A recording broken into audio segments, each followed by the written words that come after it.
사랑하는 성도 여러분, 반갑습니다. 매일마다 하나님 말씀 묵상함으로 여러분 은혜 받고 계십니까? 이제 사무엘상 말씀을 통해서 계속해서 하루하루 말씀을 보고 있는데, 오늘은 사무엘상 9장 말씀을 통해서 우리에게 주시는 하나님의 음성과 하나님의 은혜를 누리시기를 주님의 이름으로 축복합니다. 사사기서 마지막 장 마지막 절에 보면 그렇게 성경은 기록하고 있습니다. 그때에 이스라엘의 왕이 없었으므로 각기 소견에 옳은 대로 행하였다, 이렇게 말씀으로 기록하고 있습니다. 그것은 무슨 의미일까요? 이스라엘은 하나님의 나라, 하나님의 백성으로서 그들의 왕은 바로 하나님이십니다. 그런데 그들에게 왕이 없었다는 것은 바로 하나님이 없었다는 것을 의미하고 있는 것이죠. 그래서 그들은 하나님을 왕으로 인정하지 않고, 또한 때로는 우상을 숭배하며 범죄하며 나아갔던 것들이 사사기를 통해서 기록되어 있습니다. 이 사사기의 패턴을 보면 하나님 앞에 불순종하였을 때 하나님께서는 이방 나라들을 통해서 그들을 책망하시고 치십니다. 그러면 그들이 주님 앞에 부르짖습니다. 그러면 하나님께서는 사사를 보내셔서 그들을 구원하여 주십니다. 그러면 하나님께서는 그들의 음성을 들으시고 그 백성들을 구원하여 주시는 것을 볼 수가 있습니다. 그리고 마찬가지로 다시 한 평안의 시기가 오면 그들은 다시금 범죄하는 모습을 이렇게 사이클처럼 마치 다람쥐 쳇바퀴 돌듯이 이러한 모습을 보이는 것이 바로 이스라엘 백성들 사사기의 모습인 것입니다. 그들은 마지막 사사였던 사무엘에게 왕을 요구합니다. 우리에게도 다른 나라들처럼 왕을 주시옵소서, 이렇게 요구하고 있는 것을 볼 수가 있습니다. 사무엘이 나이가 많아서 이제 이르렀을 때에 그 백성들이 요구할 때에 하나님은 그들에게 그것을 허락해 주라고 말씀하십니다. 그리고 하나님께서는 그들의 요구를 들어주되 엄히 경고하고 왕의 제도를 설명해 주라고 말씀하시면서 왕을 세워주시는 것을 볼 수가 있습니다. 그 첫 번째 세우신 왕이 바로 오늘 9장에서 살펴볼 사울입니다. 베냐민 지파의 기스의 아들 바로 사울, 그 사울에게 사무엘이 찾아가는 장면을 볼 수가 있습니다. 베냐민 지파는 이스라엘 중에 작은 지파였지만 기스는 이 말씀에도 보면 유력한 사람이었고, 또한 사울은 다른 사람의 어깨 위로 오를 정도로 준수하고 키가 큰 훌륭한 외관을 갖고 있는 사람이었습니다. 사무엘은 사울을 찾아가서 그를 왕으로 세울 것을 암시하면서 이야기합니다. 그때에 사울이 사무엘에게 이렇게 말씀하고 있는데, 바로 이 말씀이 제가 오늘 본문을 통해서 살펴볼 말씀입니다.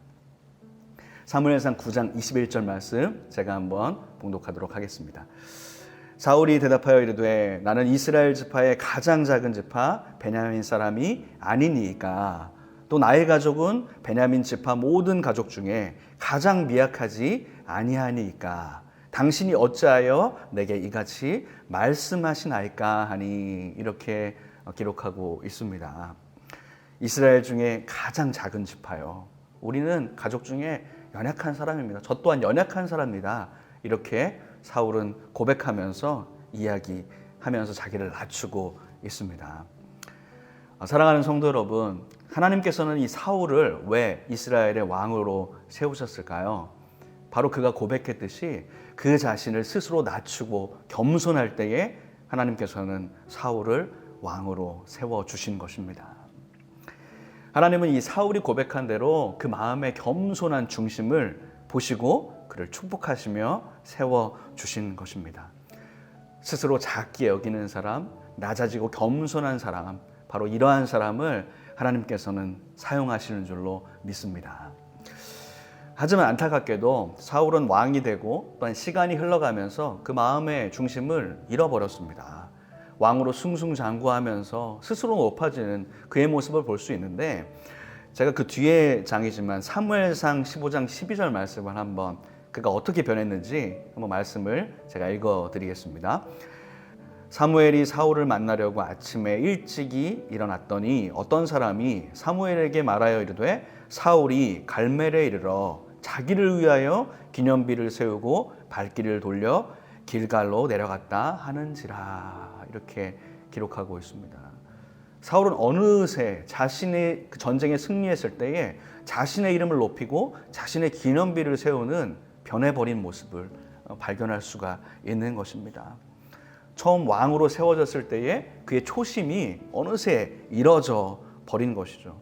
자신의 영광을 돌리고 또 하나님께서 명령하시는 것을 온전히 순종하지 않고 불순종하는 모습을 이 사무엘상을 통해서 쭉 살펴볼 수가 있습니다. 사울은 그렇게 조금씩 변해갔던 것이죠. 이 성경에 이 사울과 항상 대비되는 인물 누굽니까? 바로 다윗입니다. 사울도 왕이었고 다윗도 왕이었습니다. 그들은 왕으로 처음에 세워질 때 겸손할 때 하나님께서 세우셨는데 그 이후에도 사울도 범죄하며 주님께 나아갔고 또한 다윗도 범죄하는 모습을 보여줬습니다. 하지만 그 둘의 결과는 전혀 달랐습니다. 사울은 결국 하나님께 버림받는 것으로 그 생애를 마감했지만 하나님은 다윗을 다시 한번 회복시키셔서 나의 사랑하는 자라 이렇게 칭하실 정도로 너무나 기뻐하시고 또 하나님께서 사랑하여 주셨습니다. 그 두 사람의 차이점은 과연 무엇일까요?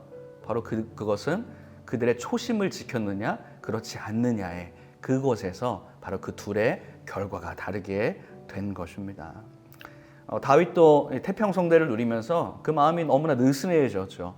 그래서 자기의 부하의 아내를 뺏고 부하를 죽이기까지 하는 어마어마한 범죄를 저지르게 됩니다. 하지만 그에게 선지자를 통해 책망했을 때에 그가 회개하며 주님 앞에 엎드려집니다. 다시금 초심으로 돌아가는 그의 마음이 있었습니다. 하지만 사울은 그렇게 다시금 초심으로 돌아가지 못하는 그 모습에서 멈추어 버린 것이죠. 거기서 바로 그들의 결과가 완전히 갈라지게 된 것입니다. 사무엘상 15장 말씀 한 구절 더 보고 싶습니다. 제가 읽어보겠습니다. 사무엘이 이르되 왕이 스스로 작게 여길 그때에 이스라엘 제파의 머리가 되지 아니하였나이까. 여호와께서 왕에게 기름을 부어 이스라엘 왕을 세우셨습니다. 이렇게 말씀하면서 그 뒤에 22절에도 순종이 제사보다 낫다. 듣는 것이 순양의 기름보다 낫습니다. 이렇게 사무엘은 사울에게 이야기하고 있습니다. 하나님께 순종하는 것이 그 어떤 화려한 예배와 화려한 것들로 주님 앞에 드리는 제물보다 더 귀하다고 말씀하고 계십니다. 하지만 사울은 어느새 그 중심을 잃어버리게 된 것입니다. 사랑하는 성도 여러분, 오늘 사울을 한번 우리가 생각해 보면서 저와 여러분의 자신을 이 말씀에 좀 비추어 보지 않으시겠습니까? 하나님은 낮은 자의 하나님, 또한 겸손한 자의 하나님이 되시는 줄로 믿습니다. 하나님은 우리가 스스로를 낮출 때에 하나님이 세워주시고 약할 때에 강함이 되시는 하나님이시라고 말씀하고 계십니다. 고린도후서 12장 9절에도 나에게 이르시기를 내 은혜가 내게 족하도다. 이는 내 능력이 약한 데서 온전하여 짐이라 말씀하십니다.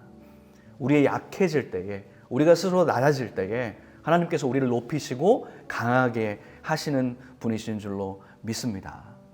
그래서 우리의 삶 가운데 우리 입술의 고백 가운데 하나님 저에게 이런 능력이 있어서 이런 결과물을 내서 하나님 제가 자랑스러우시죠. 제가 이렇게 했습니다. 이렇게 말하는 것이 아니라 하나님 저는 너무나 부족하고 연약한데 주님의 은혜로 여기까지 왔습니다. 주님의 은혜로 제가 이렇게 설 수 있습니다. 이렇게 하는 고백 가운데 하나님은 기뻐하시고 영광 받으실 줄로 믿습니다. 우리 가운데 겸손하게 섬길 때에 또한 우리의 초심을 지키며 주님 앞에 낮아진 마음으로 나아갈 때에 하나님께서는 우리를 더욱 사용하시고 인도하실 줄로 믿습니다. 그렇게 나아가시는 저와 여러분 되시기를 주님의 이름으로 축복합니다.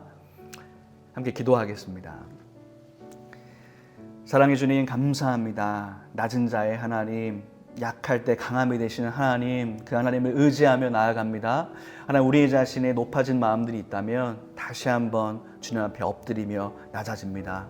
주님께서 연약한 우리들을 사용하여 주셔서 주님의 일꾼 삼아 주시고 하나님 우리가 첫사랑을 기억하며 첫 마음을 기억하며 매일매일 겸손히 나아갈 수 있는 우리 모두 될 수 있도록 인도하여 주시옵소서. 오늘 하루도 주님 앞에 올려드리오며 예수님의 이름으로 기도하옵나이다. 아멘.